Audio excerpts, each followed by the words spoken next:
can't see like hardly anything.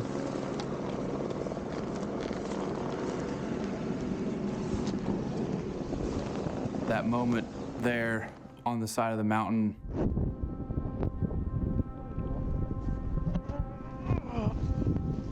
was not one of my prouder moments. Gone with color that I lost with time. Gone too long and I'm coming back up the line. Businesses across the country forced to shut their doors, already leading to absolutely stunning increases on unemployment claims. I will find 7 times last week's rate in Ohio. I only have $350. I might throw up. All right. idle time. In my eyes, I see clearness and happiness is at its nearest to me.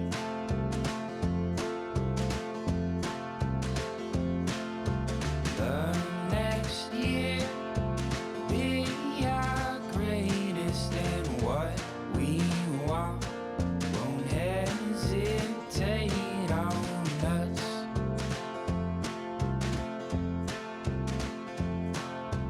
Hesitate on us.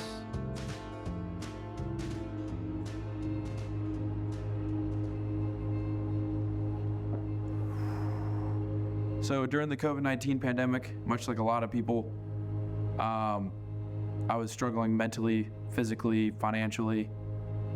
I needed a goal to shoot for, so I thought of the most extreme childhood goal I could think of, and that was helicopter snowboarding in Alaska. I knew this would be one of the most physically, mentally, and financially demanding things I'd ever done, and I would have to train like I did back in college for lacrosse, traveling to the other side of the United States to make a film about one of the most extreme activities I could think of at the time while being broke and working like 5 jobs. I just had to know, like, was it possible? Can I do this? And how am I gonna train for this in Columbus, Ohio?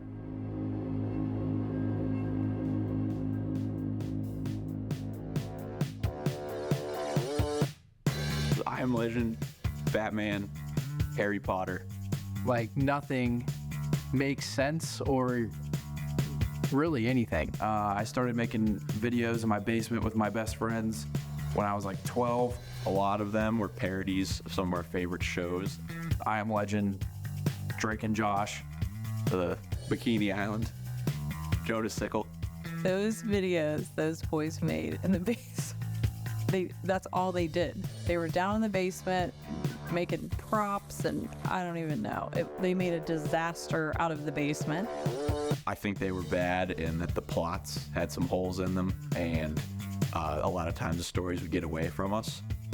They were just fun to have an idea in your head and then be able to watch it on screen. That was something that had never been done before with me, and this was before your phones could really film, so we're filming all these dumb videos on like a VCR camera that my grandpa gave to my mom, and we didn't know how to put music into videos, so we would start and stop the music with the radio.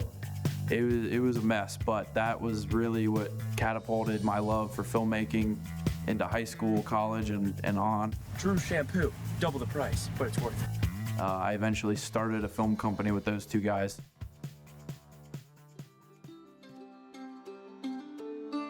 All right, so we just landed in Alaska, the last frontier. We're at the top of the world. And Matt's skis got stuck in a snowstorm in Memphis, Tennessee.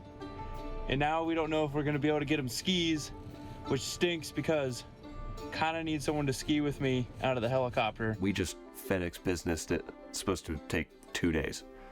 That didn't happen. We are under a winter storm warning. It's a big deal here in the Mid-South. No question about it. We all saw the winter storm that hit the South.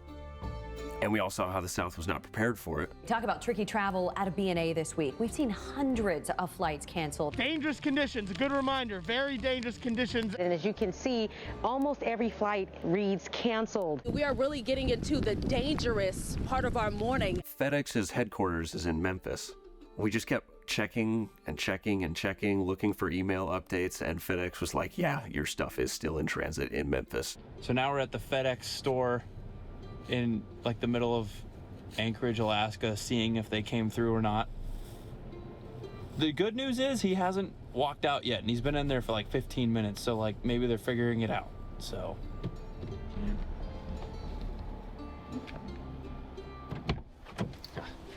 Yeah. R.I.P. R.I.P. Yeah. What did they say? Well, I watched some dude just talking the manager's ear off, asking him questions like that. Obviously, the guy wasn't gonna know, and he was saying like, "Oh, well, when's the earliest you think?" And he's like, "Yeah, like your stuff's not getting here till probably Monday." And the guy's like, "Oh, like, do you think it'll get here any sooner?" And the manager's like, "No," in a very nice way, basically said, "Did you not just hear a thing I said?" And he's like, "Well, when's the latest it could be here?" And like, that's up for debate. Yeah, that's also just a dumber question. So I really don't like, I'm more so just like in shock right now. I don't even know what to do. I don't even know if I have like the funds currently on hand to just like drop to get all this stuff. I have a like a backup credit card. What? That you could use. We're gonna figure it out. You didn't come all the way to Alaska to not ski. We're gonna figure it out. It'll make a good story. Luckily, Drew had a lot of patience with me, and we drove to the local REI, the local Play It Again Sports. I ended up having to just buy a bunch of equipment because we were there. We were going to do the damn thing. Drew found the only pair of boots that were my size. But they feel okay? Kind of feel like rocks. My heels are gonna hurt, but that's okay. I think it was like 28 and a half, and they didn't have anything else that was anything above a 26. So I was in these little bricks that just cost $60, whatever. All in all, it ended up being somewhere between $800 and $1,000. It sucked, but we were there. I was already in Alaska. I wasn't not gonna ski. Drew never really gave me a whole lot of gray hair, even though he's been an adrenaline junkie his whole life, because like a cat with 9 lives, no matter where you throw Drew around the room, he's gonna always land on his feet. So I trust that he's always gonna take care of himself, no matter if he's hanging out of a helicopter or jumping out of a 4-story office building, who knows? Well, Drew was not always so crazy. He didn't get crazy until like after 6th grade. He was sort of attached to my hip as a kid. He was a mama's boy. And then he grew up and he just kept getting more and more daring as he got older. Yeah, he's not allowed to tell me when he goes skydiving. He's only allowed to call me when it's over and tell me he's okay, because then I would worry the whole time. I do think he's been very attracted to adrenaline type activities and sports. I'm not sure where Drew got his adventurous streak exactly, but there's really no one else in the family who's quite as adventurous as Drew. I wouldn't say pressured, but he was always like, hey, you know, let's go skydiving, let's jump off a cliff. Drew has always been one to do the more extreme kind of things. Like, he was always into snowboarding and just wanting more thrill out of things. About 5 years ago now, Drew called Mac and I one morning and was like, hey, do you guys want to go skydiving like today? And we're like, I wanted to be for the boys, so I was never one to say no.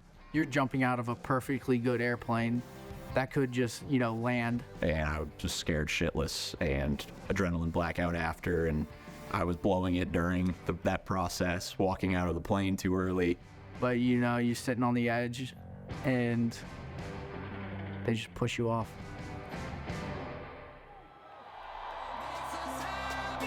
After starting the company with Jack, it kind of transitioned into me filming for DJs and artists.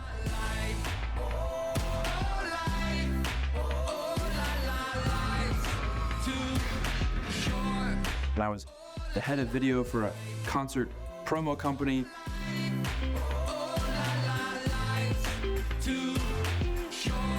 I was traveling around with artists all over the country and making recap videos and taking photos of exactly what I wanted to do. I'm ready, I'm pumped. First time in Pittsburgh ever. Who knew? Meanwhile, while this is happening, Jack and I are about to sell the company that we started.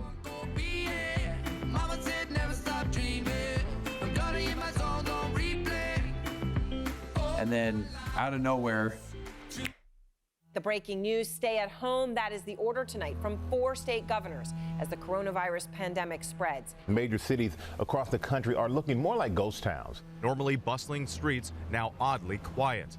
Literally probably just within a couple weeks of them actually buying us out. Just nothing. No concerts, no buyout, nothing. Literally back to square zero. No one in the entertainment industry had any kind of way to make money. Half my income was gone. No more travel videos, no more concert videos, just absolutely nothing. 2020, January, February, March, we were on a first bus tour, which is basically shows 5 nights a week.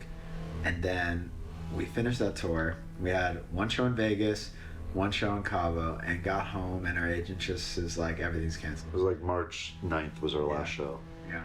March 11th. Yeah, we had a million spring breaks, summer, Vegas, everything, and then. Yo, we are in Chicago right now. We just played our biggest headline show yet. It was sold out. Damn, that was epic. But so it goes from that to like, okay, now here's 75 weekends in a row of. It was almost like we didn't know what to do. Well, electronic music fans will have to wait another year to attend the Ultra Music Festival. The Pitchfork Music Festival is now canceled due to the coronavirus. Well, 3 of the nation's largest music festivals are officially canceling this year's activities because of coronavirus. It's like, if you're on the touring side, you're a tour manager, production, stagehand, it's like nothing. You know, it's like, literally, there is nothing. I'm starting to see the writing on the wall for how much this stuff is going to cost. So I've got Alaska coming up that I'm trying to save for. I've got bills to pay. I got food to put on the table. I need a new board. I need new cameras. I need to pay for another cameraman to come with me. These costs were really, really piling up. Got a lot of things to work on as far as money goes. It's a little low. And now I have $356. We're getting there, but I also owe like $350 to taxes, so another constant struggle. It seems like every time I get money, I lose it. I'm essentially just pushing pennies together at this point to pay for everything. A lot of people were sitting at home by no choice, taking unemployment benefits and checks, and because they needed the help, they were out of work, and Drew went and found every little ounce of work that he could possibly get in order to generate additional money to be able to pay for this trip. I decided to get a job at the local ski shop. I would learn more about the gear. I'm sure I'll get an employee discount. Finally get an order. You ruined it. He had to do a lot of different jobs, and he didn't want to sit behind a desk.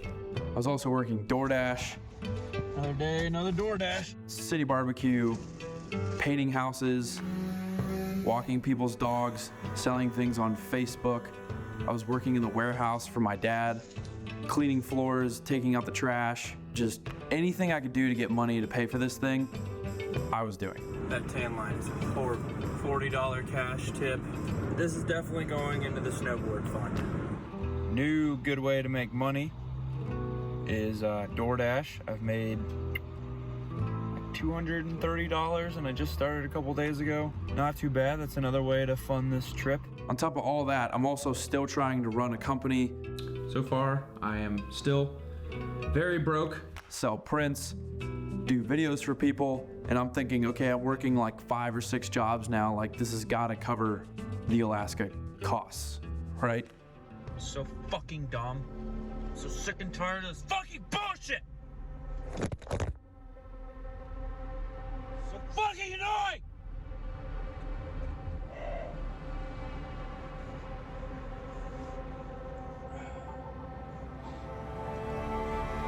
literally feel like sick to my stomach.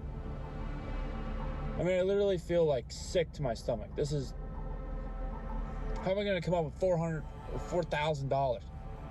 This sucks. It freaking sucks.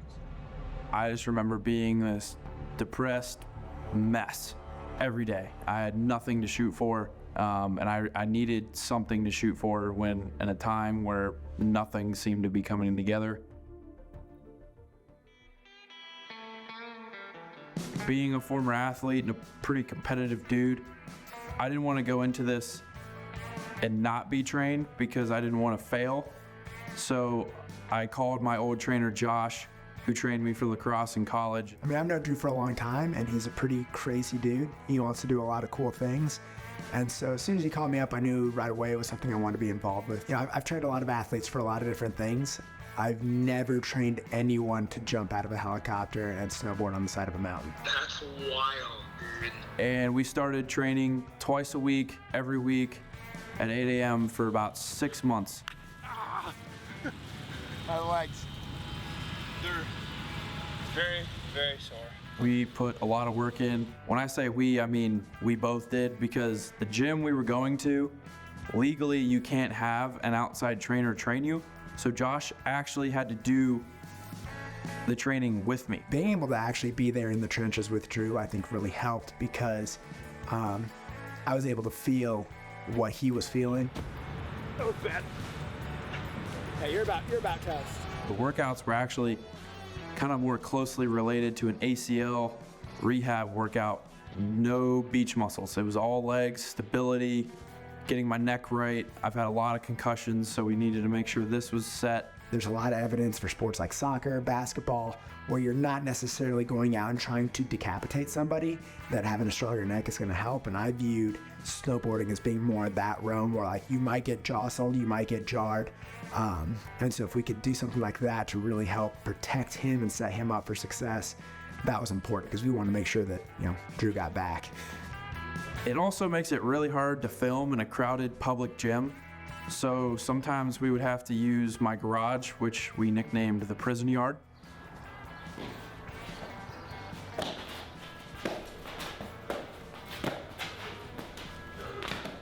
There you go. Oh, you don't know pain until We want to make sure that he's extremely stable, that he's well balanced, that he can handle these things. So we're trying to do a variety of jumps as well as taking his mind off of the jumping, so that way he can execute the movements without being completely locked in on it, because he's not going to be sitting there thinking, hey, how's my knee position? How's my foot position? As he hits that mountain, he's going to be thinking, holy shit. So we want to make sure that while he's not thinking about what he's doing, he can execute properly. And then we've been augmenting that with just some of your traditional strength movements just to make sure that he's got the ability, he's got the strength to deliver where he needs to deliver. So a lot of single leg, a little bit traditional old school double leg type stuff, a lot of jumping. That's been our main focus. You know, good, bad, or indifferent, when he decides I'm going to do this thing, he's going to do this thing. There was never any fear or doubt in my mind that he was going to get this done, because once he set himself up for it, you know, he's just kind of a guy who says, hey, I'm going to go jump out of a helicopter. So then he does it. Like, that's Drew. Just hiked up this mountain to do some backcountry shoots. I'm on the border of Montana and Idaho. Should be pretty unbelievable. Snow is super deep here. It is insanely deep. Snowboarding was always a huge goal for me. I wish I was a pro snowboarder. I'm not. Watching films that Travis Rice would make, like The Art of Flight, I always wanted to make a snowboarding film, and I always wanted to do a backcountry run on a helicopter in Alaska, or watching a fellow redhead. The return of the king in the men's half pipe. Shaun White takes the goal. Athletes like Shaun White that make you think the impossible is possible. All I knew was Shaun White winning gold at any event he was at. I mean, he was my hero. He was the king of redheads. I actually was fortunate enough to meet him. What up, man? Us redheads gotta stay together. What's up? I ran into him at the Venice skate park in Los Angeles.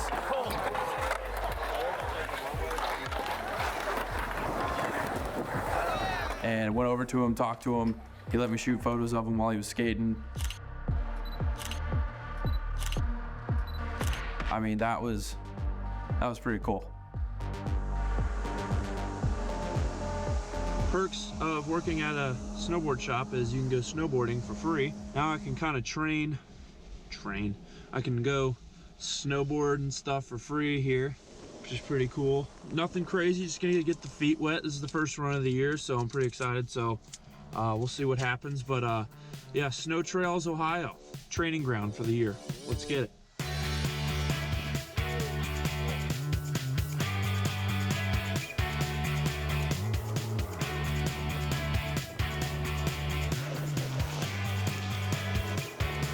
We look like idiots.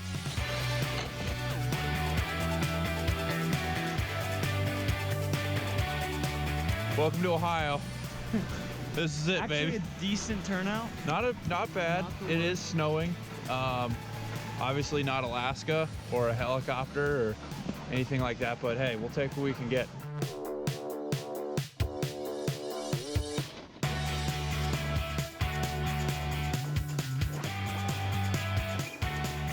We'll see mountains back there soon. Yeah, we're gonna put some in. Yeah, we'll Photoshop that in back there.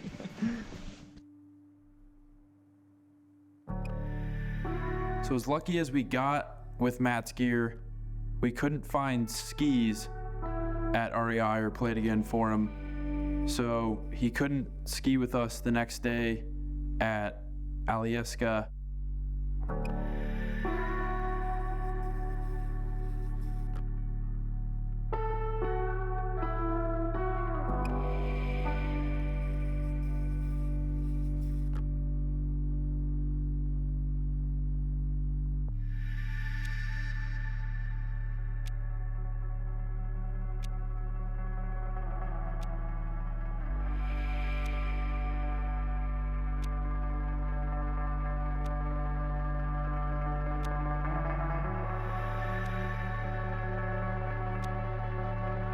Aidan and I are just ripping through Alaska right now. The conditions at the top are extremely different than the bottom. Breathing totally fine. Knock on metal.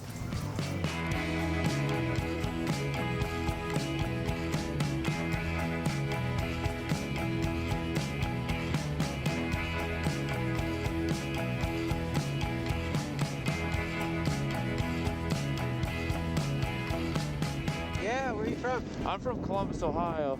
Oh yeah, what brings you up here?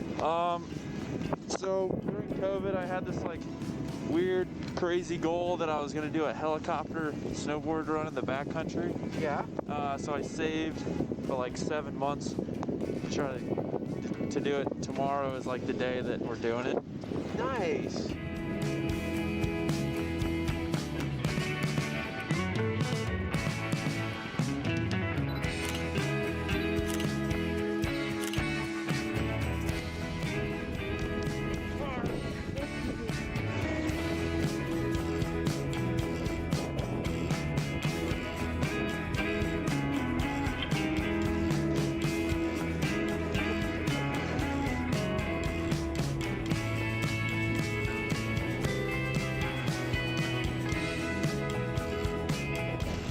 Pretty awesome. This is right up my alley.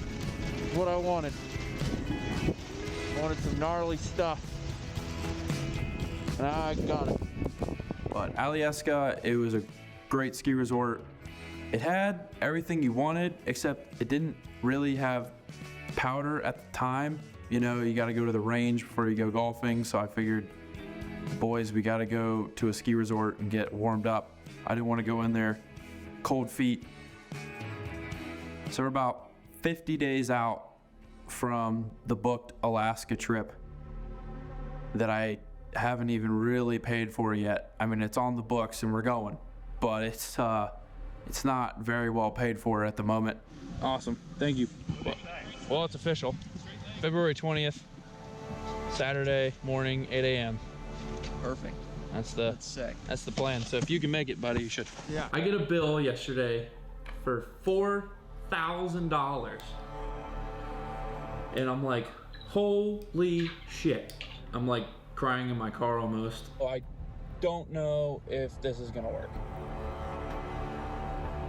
And I just bought Aidan's flight this morning. Hi, and thanks for calling American Airlines. And I was on the phone with American Airlines for like 3 hours. Because that was just another pain in the ass. $4 grand. Why was it $4 grand? Because it's $13.50 a person. But I was like, okay, just another hurdle. I'll figure it out. So then Put it on the card. Just put it on the card. put it on the card. But then I was like, okay, I need to make $150 a day for the next 30 days. And I'll be okay. And I'm like, all right, like that I can figure out. But I think if I just make $100 a day doing these weird jobs, I think we'll be sitting pretty. I thought, okay, if I can just make $100 to $150 a day working any of the jobs that I'm working, whether that's warehouse, DoorDash, ski shop, city barbecue, filming business, any of those jobs or a mixture of all of them in a day, this should pay for it. I decided, let's cut out everything we don't need. We don't need alcohol. We don't need to go out. Let's not eat out. Let's pack our lunch. Let's shop at Aldi. There's all these things. Just cut out the bullshit. We don't need any of that. After Alaska, we headed to the lodge where we would be doing the heli at, and that was probably one of the most scenic drives I've ever seen.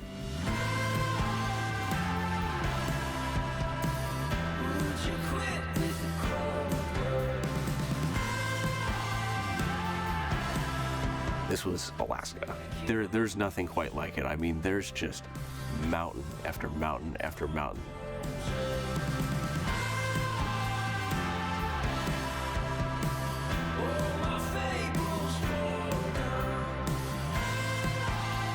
Yeah, you think you've seen Western America until you get to Alaska. Everywhere you looked, it was a postcard. I've never seen anything like it before in my life. I'm really glad that in moments like those, I was traveling with a professional photographer, and those are pictures I'm gonna have forever.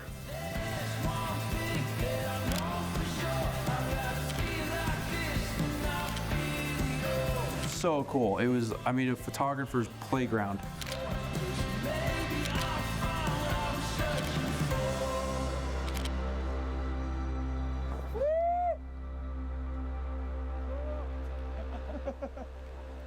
This all day. That's a river, right? Yeah, oh yeah.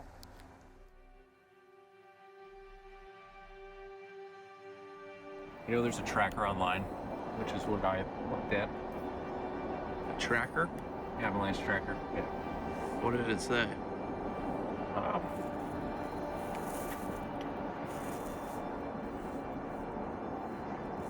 Oh, I don't know. You just like look it up, and then it tells you like every instance of someone dying in an avalanche. Sick. That's not going to be us. More than a dozen people killed in avalanches just this week. And with 4 people who died in Utah last weekend in an avalanche. The avalanche danger in the mountains is considerable, and after 4 skiers died last weekend in a single slide. Avalanche conditions are getting to dangerous levels once again. Some experts have called the potential slides unsurvivable even. Well, you got to think like you've got a couple football fields worth of snow crashing down on top of you. Snowboarder Mark Landvik tries to outrun this avalanche, but it sweeps him up and tosses him down the mountain. Backcountry skiers are, you know, they can be kind of hardcore. When we're out there, it's gonna be us, and we pretty much only have each other. There's nobody coming to get you. People die every year from this sport. What could go wrong? The helicopter could malfunction. The helicopter could not be able to land. You got to worry about avalanches. You got to worry about freezing cold temperatures. And our guide said, worst case scenario, we might have to sleep on the side of the mountain. He said he's had to do that before. This is the holy grail of snowboarding. This is jumping out of a helicopter and snowboarding down a mountain in Alaska. This is the most extreme snowboarding you can do.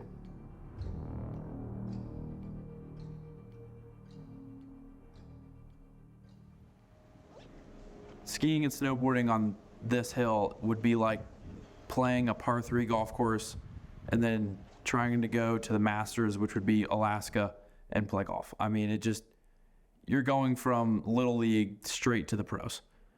So I needed to find a better way to train besides just Ohio and the gym. It was also within budget. Driving through a snowstorm for one day of snowboarding in the middle of West Virginia? Yeah, whatever. Woo!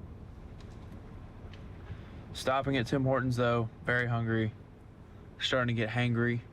But this snow is really coming down. Hard to see, but hold on.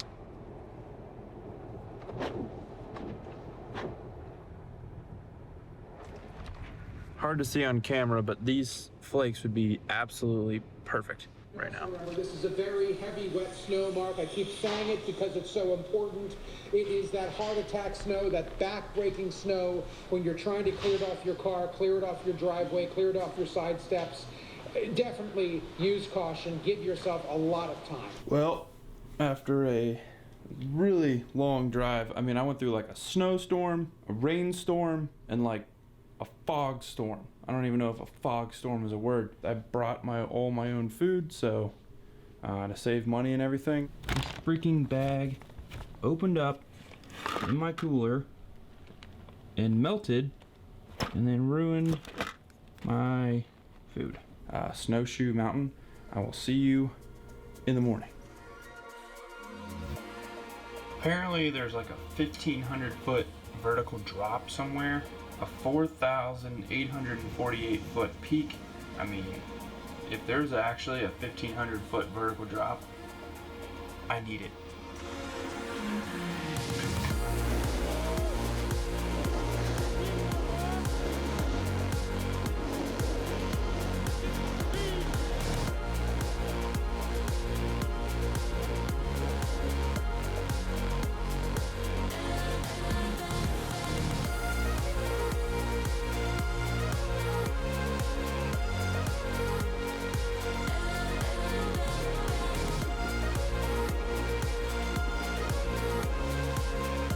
Definitely better to snowboard here than any place in Ohio. I can actually get some speed going.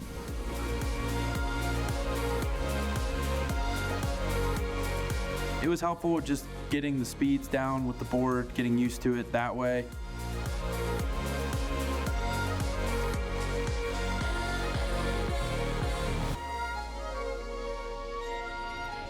Just sitting here, eating lunch, little canned tuna, watching these clouds roll over the mountains.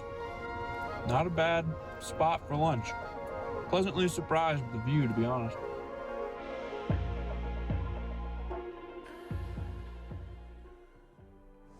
Pretty cool lodge.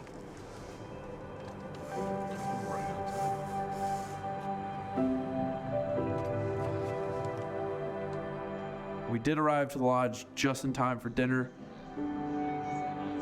Dinner was great, but the dessert was even better. I'm not talking about the sweets, I'm talking about the freaking Northern Lights were out.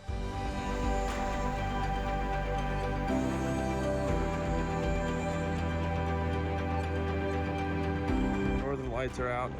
We've got some sick photos and videos, time lapses. And Drew definitely froze his butt off out there for hours, just having the time of his life being a photographer. Northern Lights are out and I'm barreling through like 5 feet of snow with a tripod, just trying to get like the best angle. I'm trying to take every photo I can.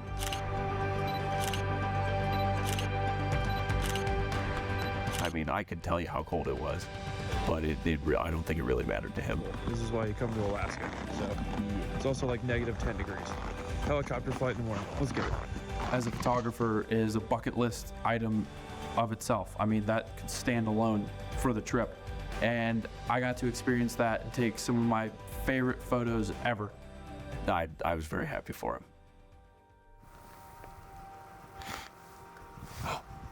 What are you doing?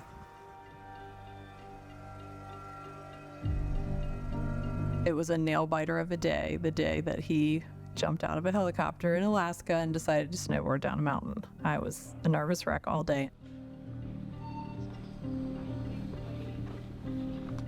Was I nervous? No, not really. Not at the start, at least. This part you can't film, but I'll be back because I gotta put my drawers on. You don't get to film, but I get to watch. But I will say that that did change. I don't think in the moment I really had time to sit there and go, oh my God, oh my God, oh my God. What did he say though? He said it was like 3 fingers. We have to go do avalanche training or something. You want to tell it to the camera? What? You want to tell it to the camera? Yeah, we gotta go avalanche training. Probably smart. We kind of just started getting thrown into, okay, here's what you guys need to learn. We need to learn how to, everything, the inside and out of the backpack. We need to learn how to dig somebody out of an avalanche. We need to go over all these safety rules. We need to go over all the helicopter rules. The rules with the helicopter were pretty straightforward, but also they were very serious about it. They were actually really strict on avalanche training, which I was happy with because the more strict your instructor is, the probability of you living goes way up. Our instructor said if we stand up too tall while getting in or out of the helicopter, he was going to straight up tackle us. And I get it. I mean, I don't want to get Indiana Jones chopped up. Did you put hand warmers in your gloves? Nope.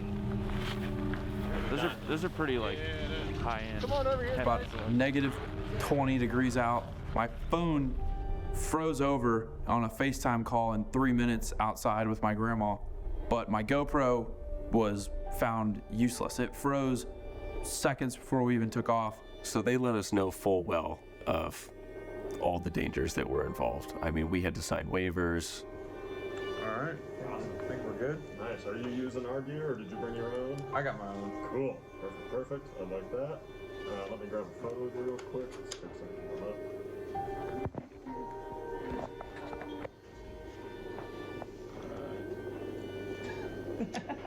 Oh, nice. And I told Drew, I'm like, I'm just gonna check real quick. And I pull out my phone. There's the thing from FedEx that says, hey, your stuff's in Alaska. Congratulations. You can come pick it up at any time. The helicopter was taking off.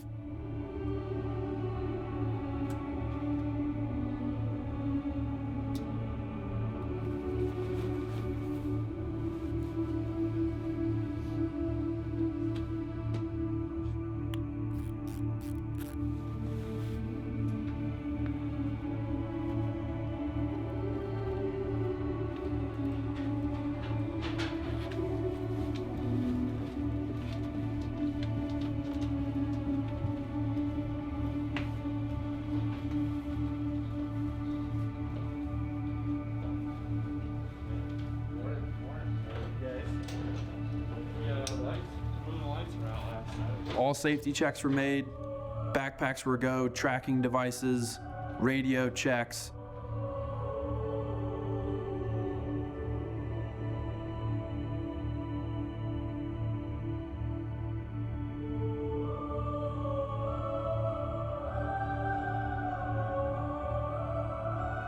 Every safety measure that you could imagine was performed.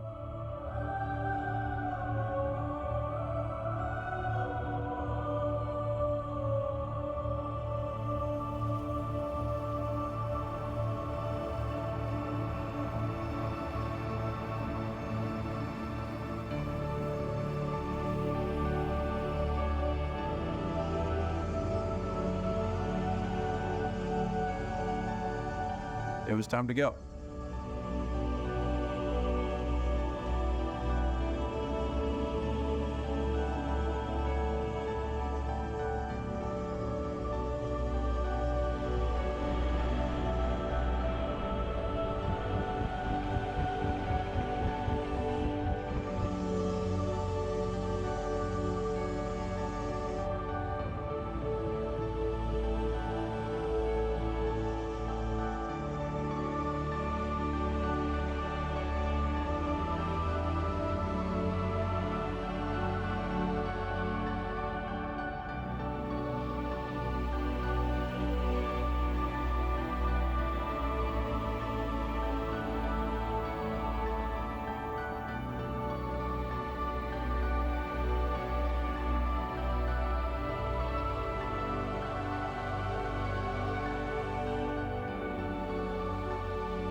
Trying to describe the feeling of standing on top of that mountain with one of your best pals.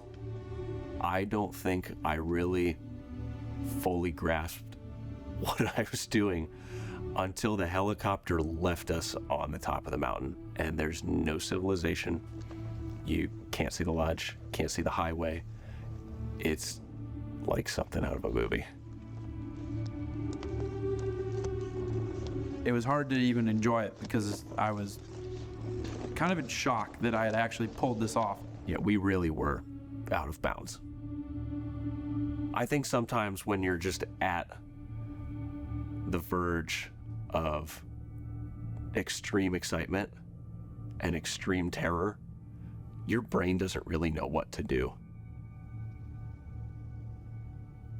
And I won't lie, I was a little afraid, not because of the height or anything like that. This was a straight drop down into something I'd never really experienced before.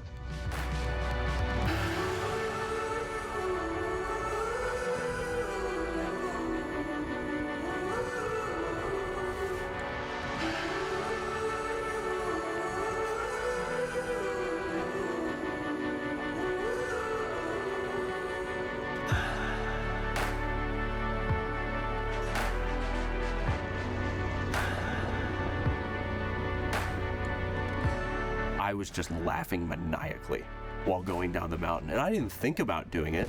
I was just doing it.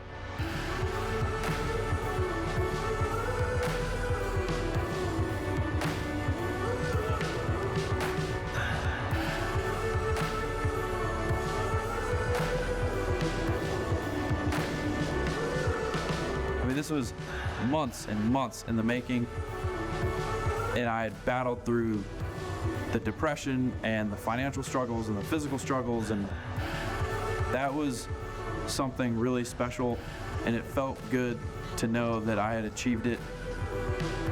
Grazie. Fratelli? Fratello. Hold on a second, there's more. Oh, shit.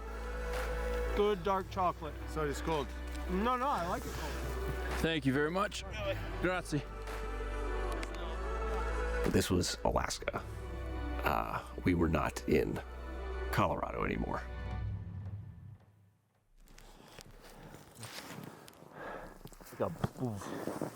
I mean, you really got it badly. That's for sure. I mean, I didn't see you fall, but I see your ski. It looks bad. We did start to run into some problems. We had some cloud coverage roll in. I had hit a rock and front flipped over it. Luckily, Drew found my ski because I didn't want to have to scale a mountain with one ski. That would have been pretty bad. In the light, you can see, like, you know, where the snow kind of goes up and down, and you can see, like, oh, there's probably a rock under that mound of snow. But when we're just out there and it's just all kind of a gray sky, it kind of just looks like a flat palette of white. You really can't even tell where the dips are. You really don't know anything until you're about 10 feet in front of it. And when you're skiing or snowboarding, that's about a half second. Can't see, like, hardly anything. My goggles were freezing over. It's negative 20 degrees out. I started flying off a cliff. That snow up there is nothing like I've ever seen before. I've been in powder, but that powder was just different and deeper, and We gotta focus on getting off the... Drew got a brand new board. And it was supposed to be like, you know, an all mountain powder board, be able to cut through stuff. I don't think this board was meant for 2 feet of thick Alaskan ocean effect snow. yeah, that moment there on the side of the mountain, struggling through the snow. I'd struggled for a long time, and to be struggling on the side of the mountain was not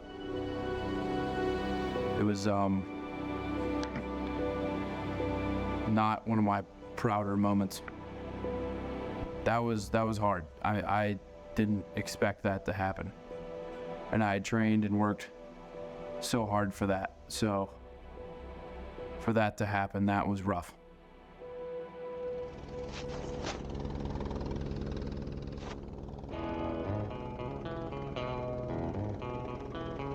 It was an experience that I had wanted and worked for, and it was a childhood dream that I had strived for.